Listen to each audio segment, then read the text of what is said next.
Welcome back everyone. In this lecture we will talk about the internal direct product, so which is a very important construction in group theory. So let us begin with recalling what is this direct product of groups or external direct product of groups. Okay, so here recall. So let us stick with only two groups, so there is no issue. So let us start with G1 and G2. So these are given groups.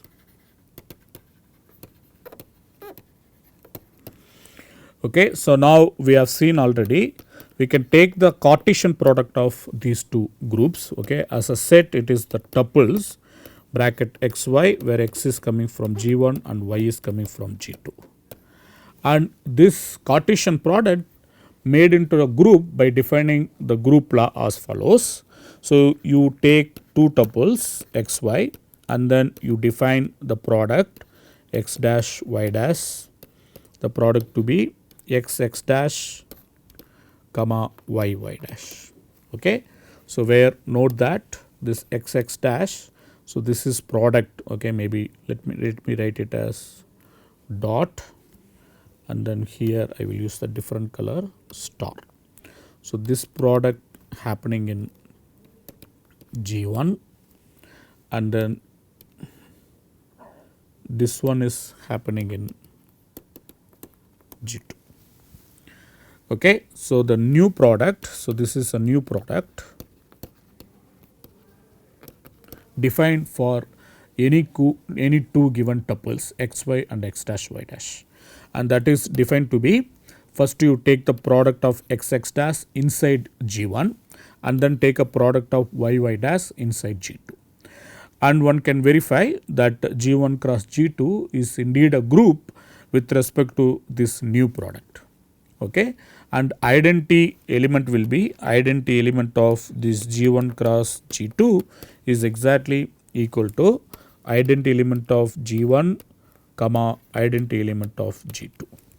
And if you take any xy and then the inverse will be just x inverse inside G1 and y inverse inside G2. Okay, so these things I guess I already asked you to verify, so you can double check. And associative law comes for free from the associative laws of G1 and G2. Okay, so this is called external direct product. Okay, this is called external direct product.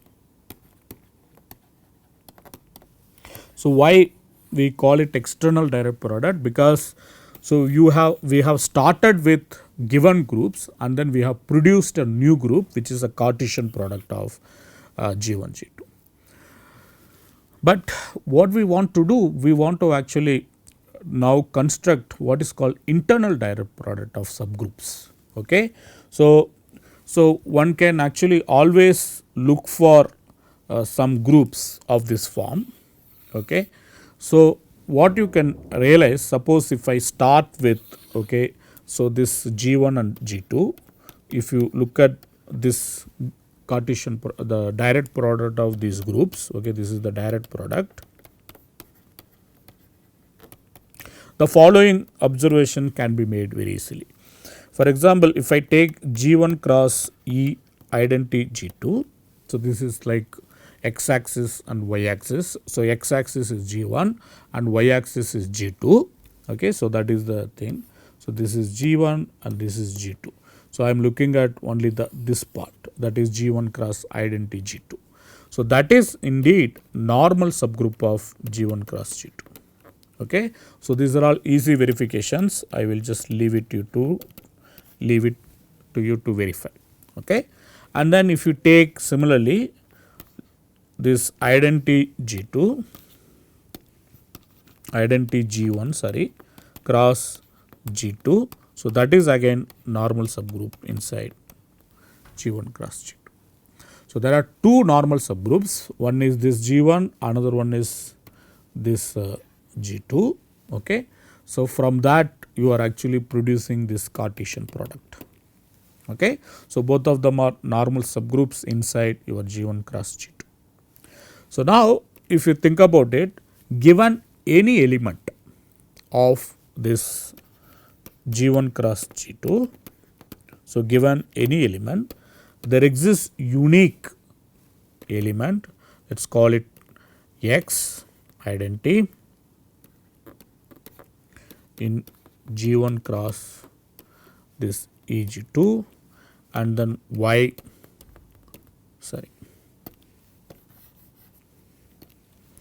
identity G1 Y inside EG1 cross G2. Okay, this is something one can identify with G1. So, it is naturally isomorphic to G1, this is naturally isomorphic to G2. Okay. So, basically two groups are there, those two groups are forming this G1 cross G2. And you can see that given G, which is denoted by the tuple xy, let us say. So, then you can see that there exists unique elements x in G1 and y in G2, such that the product of these two elements is exactly the given element G. So, it has some kind of unique decomposition of elements of G1 and elements of G2. Okay. So, this given G can be written as product of these two elements coming from G1 and G2 in a unique way. So, this is something very important property of this direct product. Okay. So, in particularly, so this is something we want to mimic for the general group. Okay. So, we have this group G1 cross G2, which is a nice group created from given two groups G1 and G2. But what are all the properties that given group is actually this G1 cross G2 has. So, G1 cross G2 is obtained from G1 and G2. But if you think about it, these properties are important properties. Okay. G1 is being normal in G1 cross G2 and G2 being normal, and any given element is just a product of elements from G1 and G2 and written in unique way. So, these are all the important properties of this G1 cross G2. So, later if I get time, I will actually discuss a bit about what is called semi-direct product. So, where this property is actually somewhat will be violated. Okay. But anyway, so let's focus on direct product now. So, direct products is some particular way of getting groups from existing groups. Okay. And if you think about it, G1 cross G2 is formed from G1 and G2, and G1 G2 one can identify it as them as subgroups of G1 cross G2 satisfying these three properties. So, this is something we want to take it and then extend abstractly for any given group G. So, what is the meaning of that? So, let's think about it and then see. See, whenever we have this external direct product, we are starting with already two groups. Okay. But if you want to do this for some given group, okay, so that means what? You have to identify suitable subgroups first. Okay. So, that is what it is. The direct product is somewhat happening internally. That is why we are calling it as internal direct product. So, let me just first define it and then it will become clear. So, what is internal direct product? You take H and K, both are subgroups of G. I want to say that G is created from H and K. Okay. So, in some sense I want G to be isomorphic of H cross K. So, H cross K is another group that is coming from H and K, treating them as just groups. Okay. So, this is well defined, but G is something is like ambient group that has H and K as subgroups. So, for some reasons I want to say G is just isomorphic to H cross K. It is not something new. But how do one duplicate this in terms of only being inside group G? So, you can see that, so the statement that we have written before, all of them can be rewritten here, there is no issue. one can say that H and K, they are normal subgroups of G, and then if I take any element of this capital G, that should be written in a unique way, product of some element coming from capital H and some element from capital K, and that can be actually characterized as follows. So, it is just product of HK is exactly G and H intersection K is just identity. If these properties satisfied, then you can call G is internal direct product of H and K. So, these two properties should be satisfied. So, this is property 1 and this is property 2. So, these two properties should be satisfied. So, let me make a theorem, okay. So, then it becomes clear what we indeed talking about, okay. So, the following are equivalent. So, let us fix some notation before that. So, let's take G be a group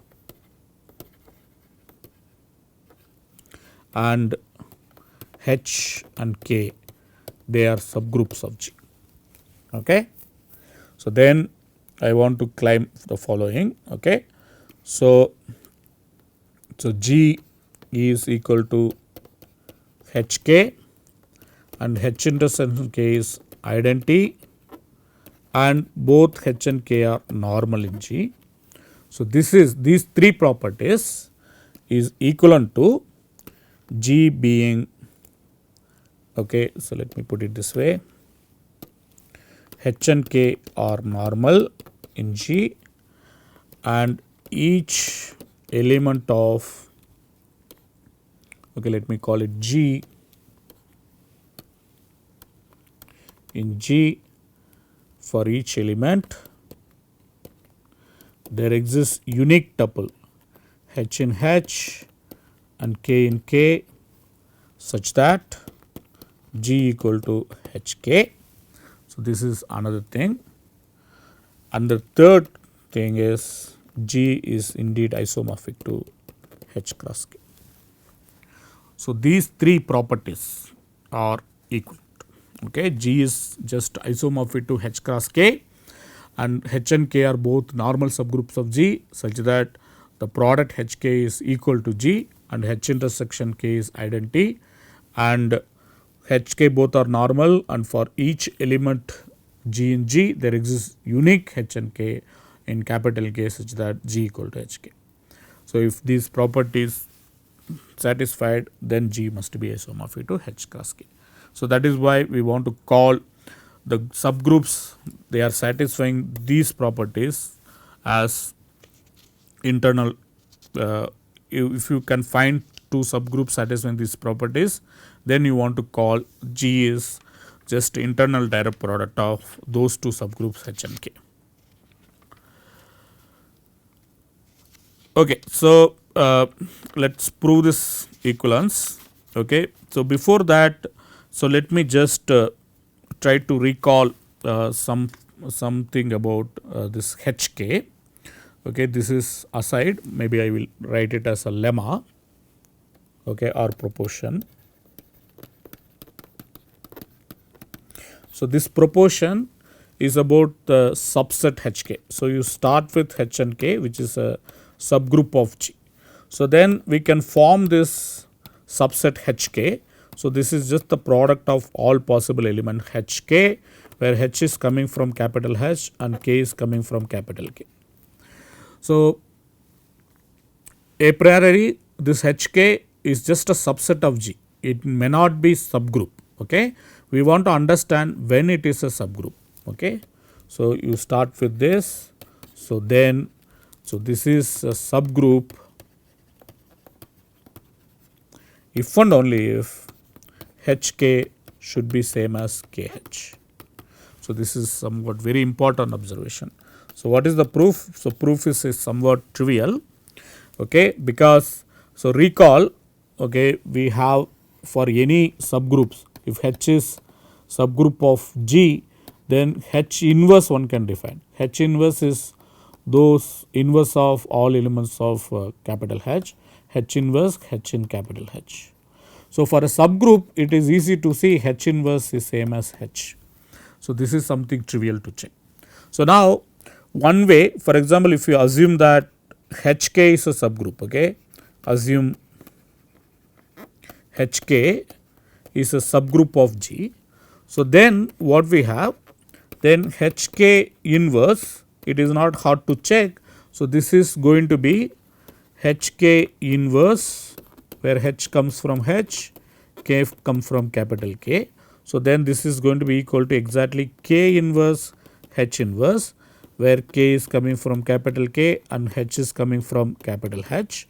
So, then if you think about it, this is exactly equal to HK inverse equal to K inverse H inverse. Okay. But since both of them being subgroups, you can see that K inverse equal to K and H inverse equal to H. Now, if HK is a subgroup, then HK inverse should be HK.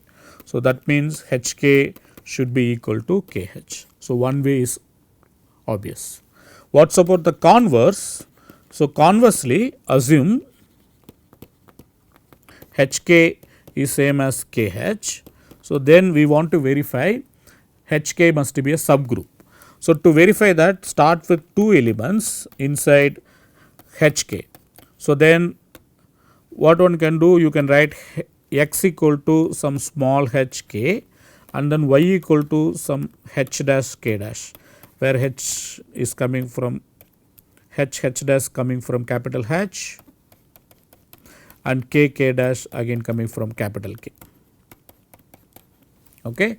So, now if you compute x y inverse, then what will happen? It is just hk h dash k dash inverse, which is going to be hk k dash inverse times h dash. Okay. So, what it is? It is exactly equal to h k dash inverse h dash. But you know that to see this, so this is element of capital K. So, this is element of capital K. So, this is element of capital H. So, this part will lie in K times H, but K times H is H times K, that is what given. So, then if you use this element, okay, whatever this K dash inverse H dash can be replaced as H double dash K double dash, okay, for some H double dash in capital H and K double dash in capital K. So, now if you replace this with this, you can see that x y inverse is exactly equal to H double dash and then K double dash. So, this is in capital H, this is in capital K. So, that means, so this is in H K. So, this is what we wanted to verify. Okay. So, if I take x y in H K, then x y inverse is also in H K. So, this is the claim that we wanted to verify and that is verified now. Okay. So, that means H K is a subgroup, H K is a subgroup of G. So, this proves that HK is a subgroup if and only if this HK should be equal to KH. So, this is a natural characterization, which is very powerful characterization. Later we will see in many places this can be verified, and then using this we immediately conclude HK is a subgroup. Okay. So, now let us get back to our theorem. So, this is the theorem that we wanted to prove. Okay. So, let us assume the property 1. Okay. So, let us call it, this is A, this is B and then this is C. So, we want to prove all three are equivalent. So, logically, so you have to prove A implies B, B implies C and then C implies C. Okay. So, if you complete this cycle, then you can say that all these three statements are equivalent. For example, if you want to go from B to C, you can go via B to C and then C to A. Okay. So, that way you get B to A. So, let us prove this. So, let us recall how one can prove like A implies B. So, what is A? A is H and K are normal subgroups of G, and G is equal to HK, and H intersection K is identity. So, this is what A. What we need to prove? Need to prove B. So, this is what we need to prove. So, which is H and K are normal in G, and given G in capital G, there exists unique H in capital H, K in capital K, such that G equal to HK. So, it is clear that H and K are normal because that is already given to us. So, we have to prove that any given element G can be written as product of H and K in some unique way. So, since G equal to HK, so that implies given G can be written as H times K for some H in H and K in K. So, this is clear. So, now we want to say it can be written uniquely. So, let us take, there are two ways to write. So, G equal to HK and H dash K dash for H dash in K in capital H and K dash in capital K. Okay, for some, there are two tuples such that the product being equal. So, then what happens? So, if you look at it, then this is exactly equal to H dash inverse H equal to K dash times K inverse. Okay, but this is inside capital H, this is inside capital K. So, that means whatever this element, call it X, this is going to be inside H intersection K.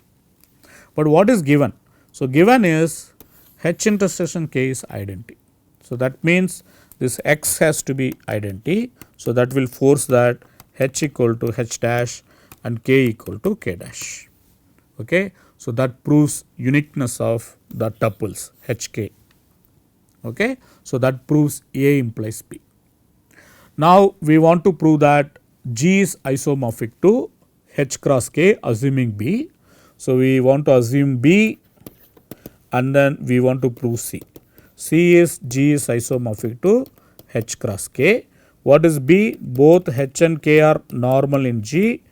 G can be written as any element of G.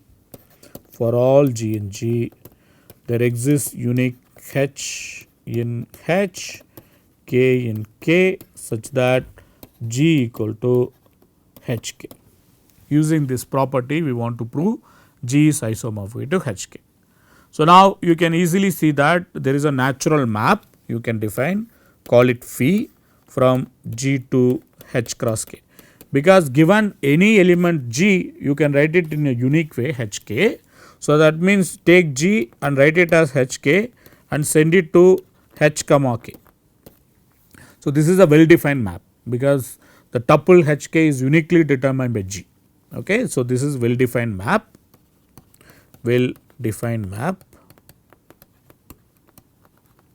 and this is also a surjective map. Okay. Given any HK, you can take the product HK. So, that is going to be element in capital G. Okay. So, that is mapped to H comma K. So, this is a surjective map, well defined map, and this is surjective map, and this is also one to one map, because if I take the tuples equal in the image H K equal to H dash K dash, then H must be equal to H dash and K must be equal to K dash. Okay. So, let me do it. H K equal to H dash K dash, then that would imply that H equal to H dash and K equal to K dash. So, that would imply that H K equal to H dash K dash. So, that means the pre-images are same. Okay. This is just the phi of whatever. So, that implies phi is 1 to 1. So, it is a bijective well defined map. So, we have to check this is indeed group homomorphism. So, only remaining thing is a group homomorphism. So, let us check why it is group homomorphism.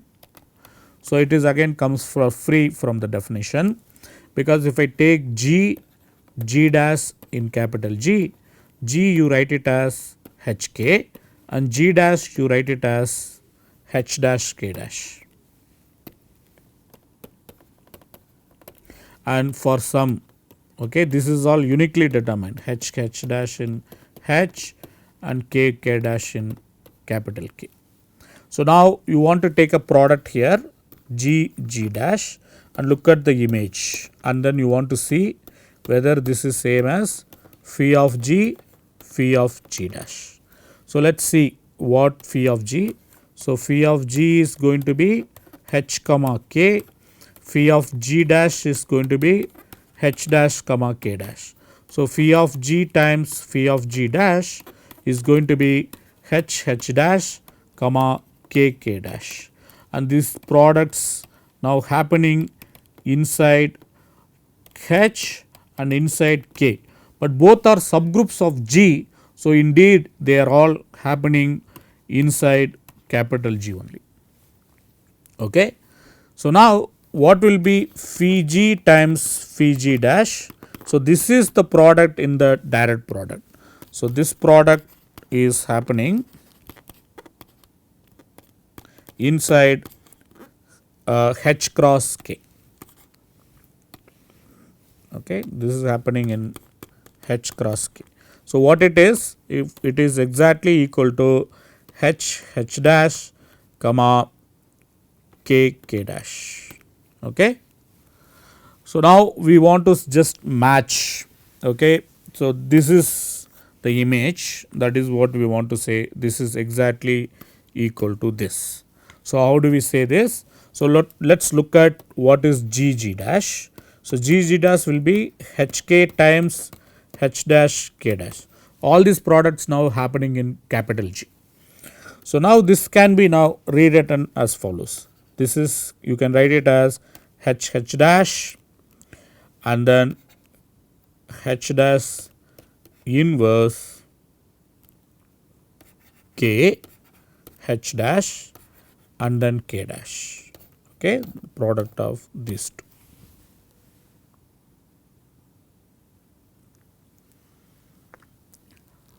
Okay. So, now take this element. So, what we want to say, okay, so if you look at this element, okay, let's do some aside calculation. So, if we tell, okay, so for example, if I take if G is isomorphic to H cross K, so then if you take elements of H and elements of K, they must commute. Okay. So, this is something easy to see. So, let me write it here. If I take some H comma identity and then identity comma K, if I take the product, this is going to be H comma K. So, which is same as K comma identity times identity comma H. So, these products are happening, okay, these products are happening inside H cross K. So, because these products are commuting inside H cross K, that suggests that if I take product of capital H and capital K elements, they should commute. So, let us try to understand it. Okay. So, let us take HK. To say that HK is same as KH inside G, it is enough to say HK H inverse K inverse is identity inside G. So, these two are equivalent. So, this is something very easy. But now look at this element HK H inverse K inverse. So, this is something very interesting element. This is called the commutator of H comma K. So, which is denoted usually by the bracket H comma K. Okay. But this commutator is very interesting element which actually detects how far this H and K are being away from commutative. Okay, but in this special case, if you look at this element, this can be read as follows. For example, one can group these three elements first and then this element as separate element. If you group it like this, then you can see that this H K H inverse, this is must be element in capital K, as K is normal subgroup of G. Because K is normal, any conjugate of elements of capital K must be element of capital K. So, this must be in K, and K inverse is already in element of capital K. So, that means KH K inverse times this K inverse must be in capital K. Okay, this is the commutator. But again one can read it the other way. You can group these three together and this is separate. So, then it tells you that the commutator is product H times K H inverse K inverse, which is element of capital H, as H is normal in G, because this is conjugate of some element of capital H. So, that should be in capital H, and this is already element of capital H, the product must be in capital H. So, this means, so this commutator HK is inside the intersection of these two groups, but which is given to be identity by the hypothesis. Okay, or you are writing it in like two different ways. Okay, maybe I am actually proving A implies C. Okay, so right now I am proving A implies C. So, let us, okay, it's not too bad. So, I am proving A implies C. Okay. So, the H intersection K is identity. So, that means the commutator is actually identity. So, that means HK is same as KH. So, that means you can see that in this thing, if you take this K H dash, you can replace with H dash K dash. So, which is the grouping. So, G dash is exactly this element. Okay. So, that means the image of G dash will be exactly H dash comma K dash.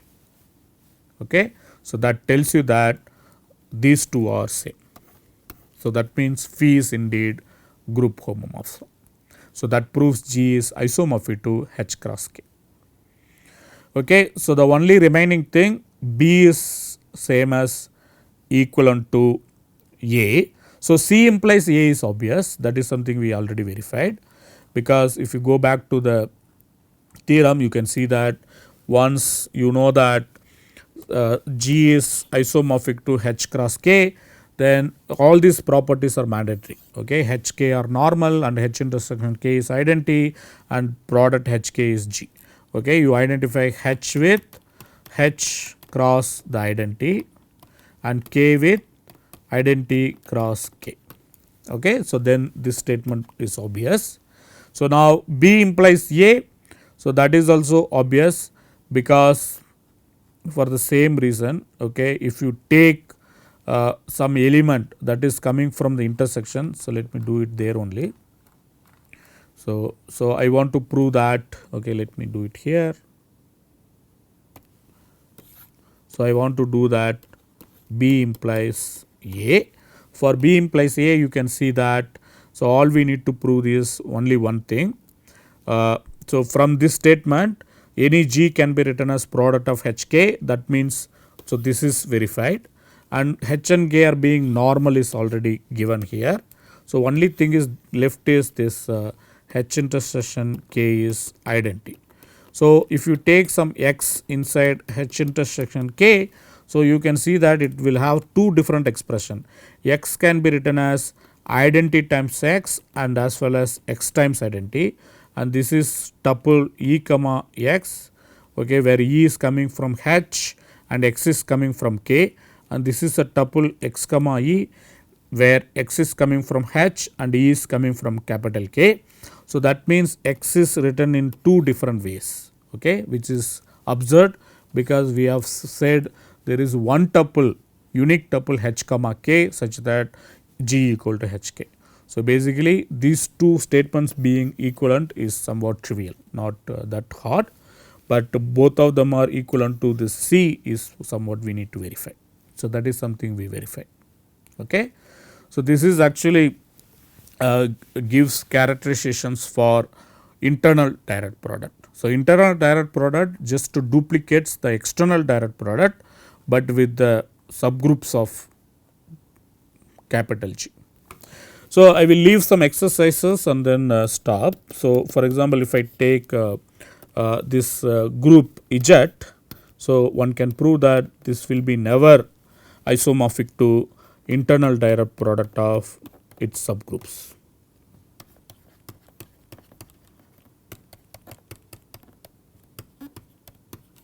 Okay. So similarly, one can actually again verify S3 is also cannot be written as internal direct products of for some subgroups H1, H2 in G. Okay.